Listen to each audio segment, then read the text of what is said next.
Hello students, welcome to AKR chemistry classes. In the last class, I have given the information about allotropic forms of sulfur in groups 16 elements. In today's class, we will move further and we are going to study the compounds of sulfur, their preparation, properties and structure. According to previous level, we need to deal with only two compounds of sulfur. One is sulfur dioxide, another one is sulfuric acid. In the first one is sulfur dioxide. Preparation. It can be prepared by direct method. When sulfur are subjected to heating in presence of excess of air or oxygen, we get sulfur dioxide gas. Or it is also obtained by heating the metallic sulfides in excess of air or oxygen. When ferrous sulfide are subjected to strong heating, we get sulfur dioxide gas. Or when zinc sulfide are subjected to strong heating, we get sulfur dioxide gas. In this case, whatever the gases are we are obtaining, by applying high pressure, these gases are liquefied and they easily stored under steel cylinders. Please note it down. Next, lab method of preparation of sulfur dioxide. When sodium sulfite salt are treated with sulfuric acid, sodium sulfite get reduced to sulfur dioxide because sulfuric acid acts as an oxidizing agent as well as a dehydrating agent. So this is the main reaction, ionic reaction. Coming to the very important concept, that is structure of sulfur dioxide. Structure of sulfur dioxide. In case of sulfur dioxide, sulfur is the center metal atom. Therefore, if I write the outermost general electronic configuration of sulfur, it is like this: 3s2, 3p4, 3d0. Right here, 3d0. We know that any element which involved in bond formation means it should be in excited level. So if I written the electronic configuration of the sulfur, the electron which is present in the 3px orbital jumps to the outermost 3d orbital, jumps to the outermost vacant 3d orbital by forming the electronic configuration like this: 3s2, 3p3, 3d1. Now in this case, 1 2s orbital overlap with the 2p orbitals to form sp2 hybridization. Means in this case sulfur undergoes hybridization. What is the type of hybridization? 1 s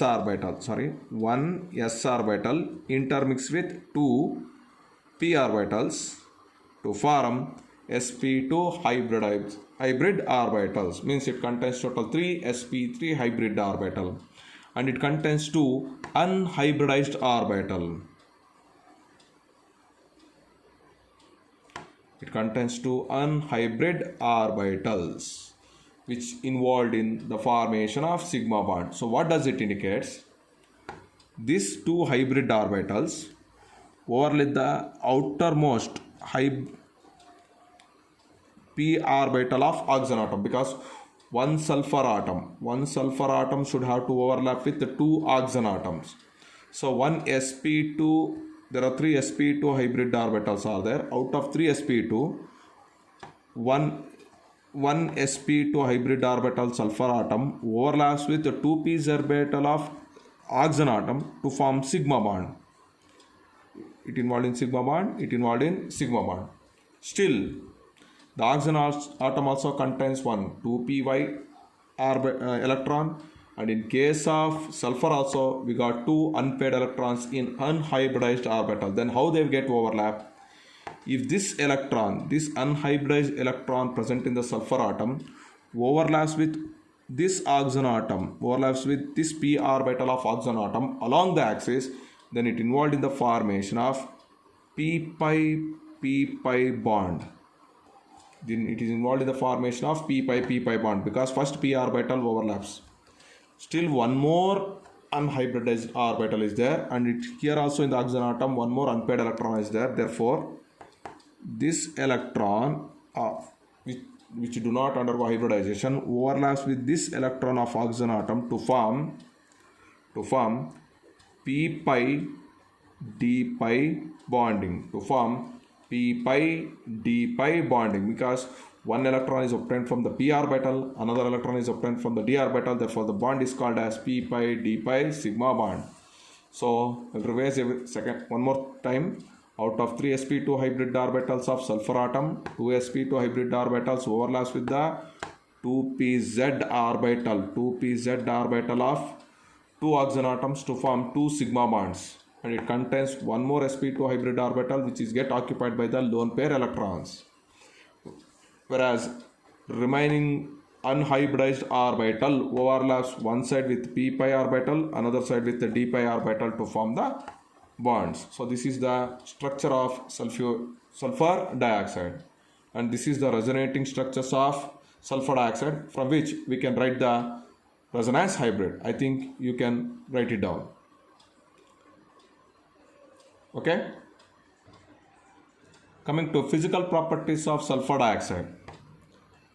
First one is it is a colorless, pungent and suffocating gas. It is a colorless, pungent and suffocating gas which is heavier than air. It can be liquefied at very low temperature. That is minus 10 degrees Celsius. This colorless liquid is used as non-aqueous solvent. In case of sulfur dioxide, on the sulfur atom, a lone pair of electron is present. Therefore, due to the presence of this lone pair electrons, it acts as Lewis base. Coming to the chemical properties of sulfur dioxide. First, I am going to deal with the acidic nature. Sulfur dioxide gas easily soluble in water to form sulfurous acid, or it is also called as sulfurous anhydride. Sulfur dioxide gas easily soluble in water to form sulfurous acid or sulfurous anhydride. This sulfurous acid is a dibasic acid. For that, you can observe here. Sulfurous acid first undergo decomposition by releasing one H plus ion by forming bisulfite. Second time it releases H plus ion by forming sulfite ion. Or you can give some examples also why the sulfur dioxide can act as a suitable acid. When sulfur dioxide gas untreated with aqueous solution of sodium hydroxide solution, sulfur dioxide forms a white crystalline form of compound, that is sodium sulfide. Means it is an acid. In this case, it acts as acid. 1 minute. In this case, this sulfur dioxide acts as acid and it acts as base, which involved in the formation of salt. Hence, it is a neutralization reaction. And we know that during neutralization reaction, during neutralization reaction, always acid is completely neutralized base to form the salt. But here you can observe, whenever the sulfur dioxide are untreated with sodium hydroxide solution, we get two types of salt. One is sodium bisulfite. This is bisulfite is obtained. Another one is sodium sulfite. Whenever the sulfur dioxide gas untreated with sodium hydroxide solution, there is a formation of two components. One is sodium bisulfite, another one is sodium sulfite. It depends upon the concentration of the sodium hydroxide. Next, coming to addition reactions of sulfur dioxide. With oxygen. When sulfur dioxide gas is subjected to oxidation, with oxygen means it always undergoes oxidation reaction in presence of platinum or vanadium as contacted as a suitable catalyst. It involved in the formation of sulfur trioxide. This is the principle used in the preparation of sulfuric acid by contact process. Next, addition reaction with chlorine. When sulfur dioxide gas untreated with chlorine, it undergoes addition reaction to form sulfuryl chloride. The next, with lead dioxide. When lead dioxide untreated with sulfur dioxide, lead dioxide is get converted into lead sulfate. Coming to next, reducing properties of sulfur dioxide. When sulfur dioxide gas is exposed to the atmospheric air, if it reacts with moisture at NTP condition only, it easily get converted into sulfurous acid. This sulfurous acid further reacts with moist air, it liberates nascent hydrogen. So whenever the sulfur dioxide gas is exposed to the moist air, it liberates nascent hydrogen. Therefore, sulfur dioxide gas acts as a good reducing agent. For that, we have given simple example. When ferric chloride untreated with sulfur dioxide gas in moist air, ferric chloride get converted into ferrous chloride. Ferric chloride is get converted into ferrous chloride, which can be identified by knowing the change in color. Students, make sure that you should have to learn the color change during the reaction. It plays a very important role in your case set and NEET level examination. Or you should have to know what happens to the oxidation state for a particular element in a given reaction. You observe here. The +3 oxidation state is get converted into +2 oxidation state. Therefore, this reaction is called as reduction reaction. In second case, the purple colored potassium permanganate on treated with moist sulfur dioxide. Potassium permanganate get oxidized to manganese sulfate. Here the oxidation state of manganese is +7 and here the oxidation state of manganese is +2. Decrease in oxidation number is called as reduction reaction. Please note it down. Next, coming to bleaching action of sulfur dioxide. Whenever the sulfur dioxide on exposure to moist air, it liberates nascent hydrogen. When this nascent hydrogen comes in contact with any colored organic matter, this organic colored matter get converted into colorless matter. The colored matter of the compound becomes colorless, but it acts as a temporary bleaching agent, because as soon as this bleached matter comes in contact with the oxygen molecule present in the atmospheric air, the original color get retained. Therefore, what does this indicate? Sulfur dioxide gas acts as a temporary bleaching agent. So coming to uses of sulfur dioxide. Pause the video and please note down the uses. Please note down the 4 uses. Coming to the next, a very important concept, that is oxo acids of sulfur. Under that heading we are studying the concept sulfuric acid. The sulfuric acid is called as king of chemicals. The reason is the economic gradation of any country depends upon the usage of sulfuric acid.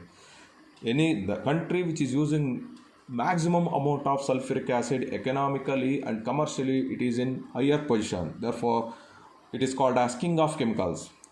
Due to its oily nature of appearance, it is also called as oil of vitriol. In the olden days, this sulfuric acid is prepared by using the bark of green trees which containing ferrous sulfate crystal. Therefore, it is also called as green vitriol. There are infinite methods are there for the manufacture of sulfuric acid, but commercially, to prepare the large scale, and the modern method nowadays we are using for the preparation of sulfuric acid is contact process. Contact process is the modern method for the preparation of sulfuric acid. It involves the following step. First, production of sulfur dioxide. Sulfur is heated in sulfur chamber. In presence of excess of air of oxygen, it gets converted into sulfur dioxide. Or compounds of sulfur are subjected to heating. In presence of air or of oxygen, it gets converted into sulfur dioxide. This obtained sulfur dioxide contains many number of impurities. First, we need to remove the impurities which are associated with the sulfur dioxide gas. Therefore, this sulfur dioxide gas is allowed to pass through a series of chamber. The impure sulfur dioxide gas. 1 minute. The impure sulfur dioxide gas is allowed to pass through a series of chambers to purify it. First is allowed to pass through the scrubber chamber. Water soluble impurities. Are get completely removed. Whenever impure sulfur dioxide gas is allowed to pass through the scrubber chamber, where the water gets sprinkled up. In this case, I am going to sprinkling the water. All the water soluble impurities are get completely removed. Then it is allowed to pass through the cooling pipes. This is the cooling pipe. And then it is passed through dryer chamber. The reason is, here as soon as the water soluble impurities are removed, the sulfur dioxide gas may associated with few water molecules in the form of moisture. Therefore, I need to remove the moisture. Whenever this moisture comes in contact with the concentrated sulfuric acid, the sulfur dioxide, the moisture which is associated with the sulfur dioxide is get completely removed, because sulfur dioxide acts as a good dehydrating agent. What is the purpose? To dry the sulfur dioxide, or to get anhydrous sulfur dioxide. To form hydride sulfur dioxide get converted into anhydrous sulfur dioxide. Then it is allowed to pass through the arsenic purifier. Whenever we are preparing the sulfur from its compounds, many number of sulfur compounds contains arsenic as one of the impurity. Many number of sulfur compounds contains arsenic as one of the impurities, which is highly poisonous in nature. To remove the poisonous arsenic, compound which is associated with the sulfur dioxide, it is allowed to pass through the arsenic purifier. Then it is allowed to pass through the preheater chamber. Then it is allowed to pass through the catalytic chamber. In catalytic chamber, what happens? Sulfur dioxide get oxidized into sulfur trioxide. Here I am using vanadium pentoxide as a catalyst compared to platinum. The reason is platinum easily reduces its activity after some time, because it easily attracted by many number of impurities which are associated in the sulfur dioxide. But vanadium oxide not like that. Commercially it is cheap, and economically it is cheap, and efficiently vanadium pentoxide is more efficient than platinum. Therefore we are using vanadium pentoxide as a suitable catalyst. In the catalytic chamber, sulfur dioxide get converted into sulfur trioxide. Then it is allowed to pass through the absorption tower. In this absorption tower, we are going to sprinkle the concentrated sulfuric acid. You may ask the question, sir, here also we are using sulfuric acid, here also we are using sulfuric acid, and we are using the sulfuric acid. How? I told you in the beginning that there are infinite number of ways for the preparation of sulfuric acid, but they are in small scale method. But here we are preparing the sulfuric acid by large scale method, that is modern method contact process. So from there they may get this one. And in this absorption tower, we are going to collect the sulfuric acid in the form of H2S2O7, which is called as OLM. Fuming sulfuric acid is called as OLM. Understood? So in step 3 I given oxidation of sulfur dioxide get oxidized to sulfur dioxide with the liberation of heat energy. In the step 4, absorption of sulfur dioxide, this sulfur dioxide is absorbed by using concentrated sulfuric acid to get OLM. There will be one question will be asked. What happens if sulfur dioxide get absorbed by using sulfuric acid? Sorry, not by water. Because sulfur dioxide is easily soluble in water. Whenever the sulfur dioxide on treated with liquid water, it also get converted into sulfuric acid. But the reaction is highly exothermic in nature. Whenever the sulfur dioxide gas is added to water, during this process, large amount of heat energy get liberated. Hence, more amount of sulfuric acid creates the moist. Means the liquid molecules get converted into vapor molecules. Therefore, desired concentration of sulfuric acid we cannot prepare. Hence, sulfur trioxide gas cannot be absorbed by using water, but it is absorbed by using sulfuric acid only. Finally, on subjected to dilution with required amount of water, we get required concentrated sulfuric acid. Coming to physical properties of sulfuric acid, it is a colorless, highly viscous liquid which possesses high boiling point and very low melting point, having the specific gravity 1.84. The highly viscous and abnormal boiling point of sulfuric acid is due to the presence of hydrogen bondings between two molecules of sulfuric acid, or between the molecules of sulfuric acid. Due to the existence of hydrogen bonds, they show abnormal boiling point and high viscous in nature. And condition: always acid should be added into water, but not water to acid. Whenever the water is added to acid, suddenly there may be a chance of explosion due to the release of large amount of heat energy.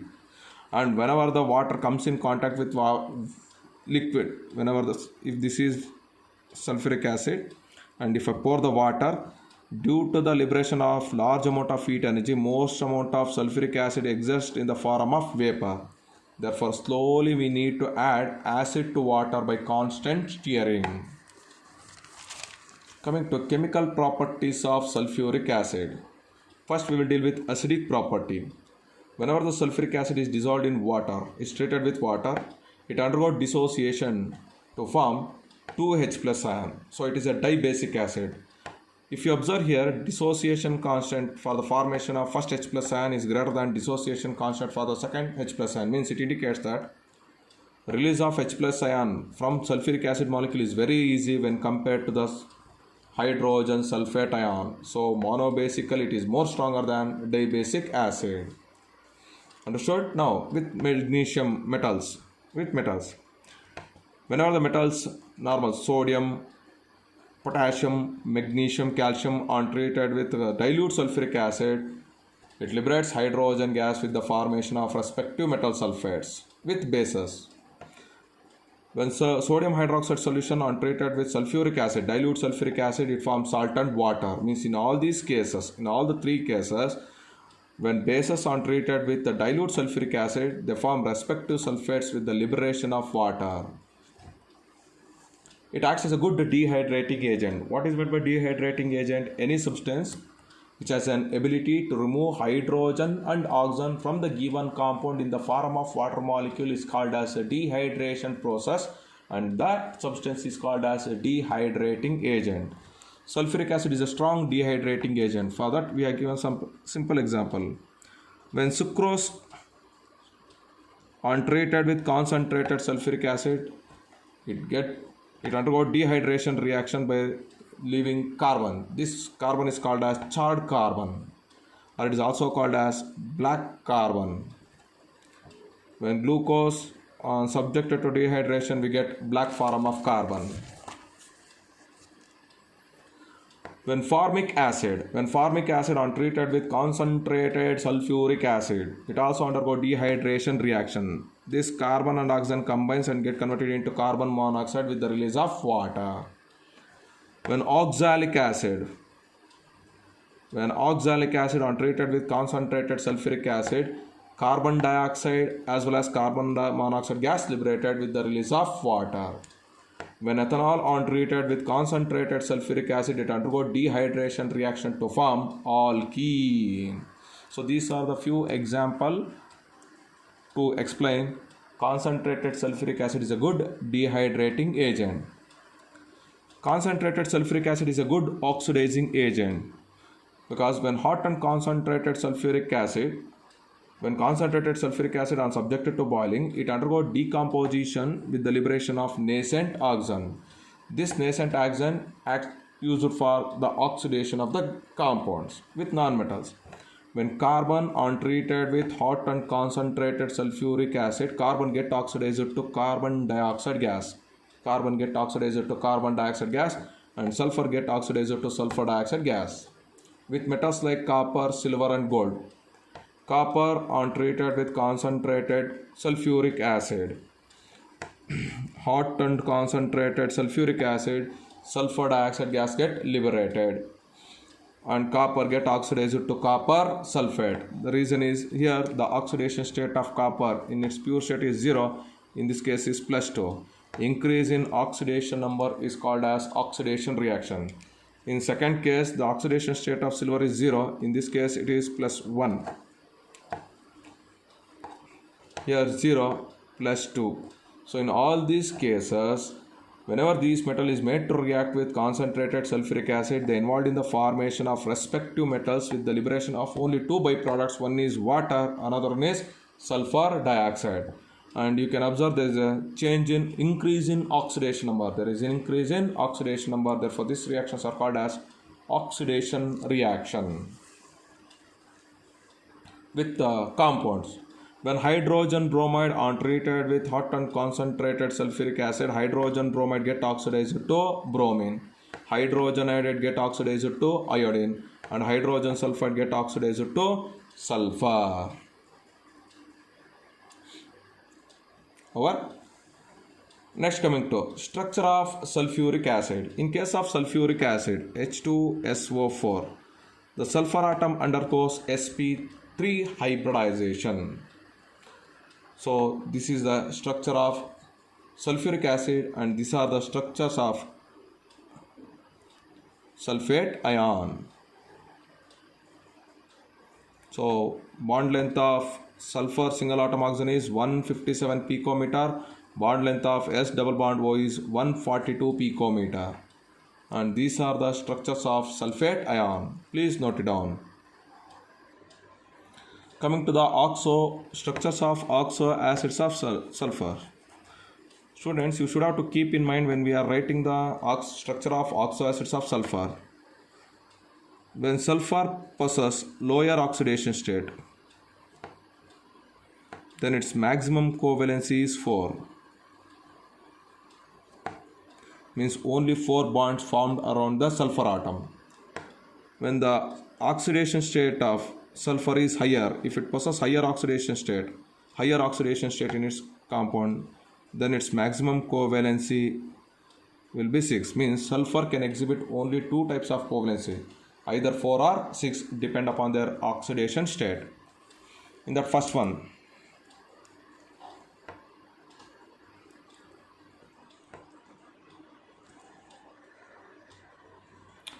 coming to structure of oxo acids of sulfur.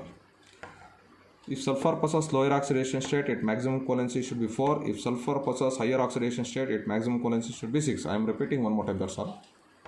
Sulfurous acid, the first one is H2SO3, in which oxidation state of sulfur is +4, therefore its maximum covalency should be 4, means only 4 bonds can form around it. Sulfur is hexavalent, means 6 electrons are there. So out of 6 electrons, sorry, I written the molecular formula wrong. The molecular formula of sulfurous acid is H2SO3. So whenever oxygen combines with hydrogen, it should always in the form of OH bond. It should be always in the form of OH bond because sulfur never directly linked to the hydrogen bond. So it linked with the hydrogen bond only with the oxygen atom. So I will write like this. One OH, one more OH I can use. So 2 oxygen atoms are there. I utilized out of 3. Now one more oxygen atom is there. So sulfur always bonded with oxygen with multiple bond only. Sulfur is hexavalent. 1, 2, 3, 4 electrons are used. 2 more electrons are there which exist in the form of lone pair electrons. So it contains total 2 replaceable hydrogen atom. Therefore it is a dibasic acid.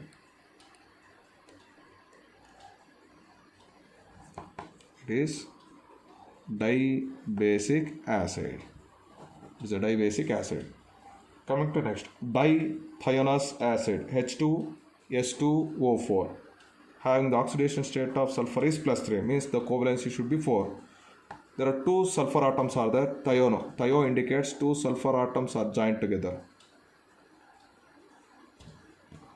Now I told you hydrogen combines with oxygen with sulfur in the form of OH group. I'll write 1 OH, write 1 OH. Still how many oxygen atoms are there? 2 oxygen atoms are there. So always oxygen atom bonded to the sulfur atom with double bond. But sulfur possesses 6 electrons in the outermost orbital. Here 1, 2, 3, 4, 5, 6. 1, 2, 3, 4, 5, 6. So it contains 2 replaceable hydrogen atoms. Therefore it is also a dibasic acid. It is also a dibasic acid. Next one, sulfuric acid. Oxidation state is +6, means total number of bonds around the sulfur atom should be 6. So central atom is sulfur. Hydrogen, 2 hydrogen atoms are there. Therefore OH and OH. Still how many oxygen atoms are there? 2 oxygen atoms are there. Each oxygen atom bonded to sulfur atom by double bond. So total number of bonds around the sulfur atom is 6. So it is satisfied. So it is also a dibasic acid.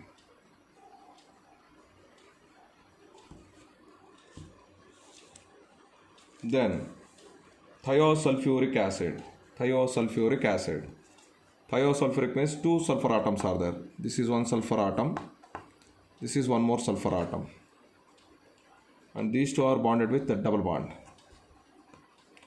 And this is one OH group.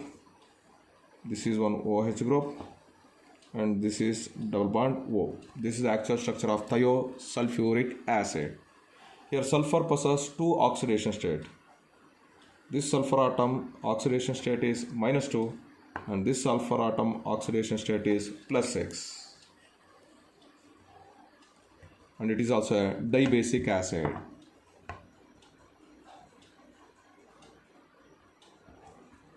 So remaining electrons.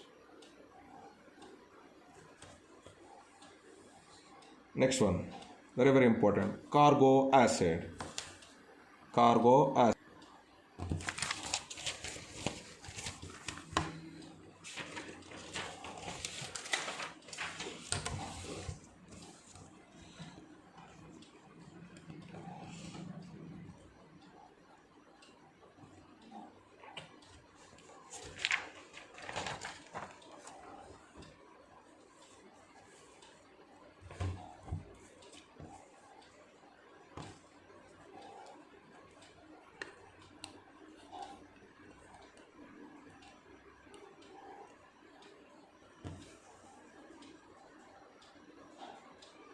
Next, coming to OLEM. Molecular formula is H2S2O7, which is also called as disulfuric acid, or it is also called as fuming sulfuric acid. In this case, the oxidation state of sulfur is +7. It is also represented as pyrosulfuric acid. So pyro means there should be one oxygen atom between two sulfur atoms. There should be one oxygen atom between two sulfur atoms.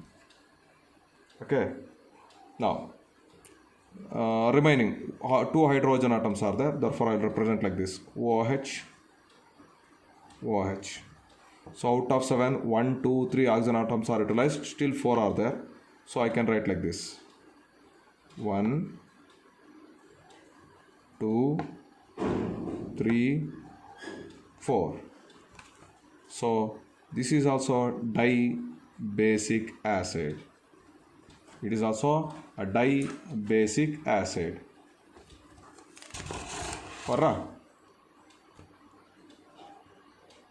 Okay. Next, last one, peroxodisulfuric acid. It is also called as Marshall acid. It is also called as Marshall acid. In this formula is H2S2O8, and in this case also sulfur undergoes +6 oxidation state.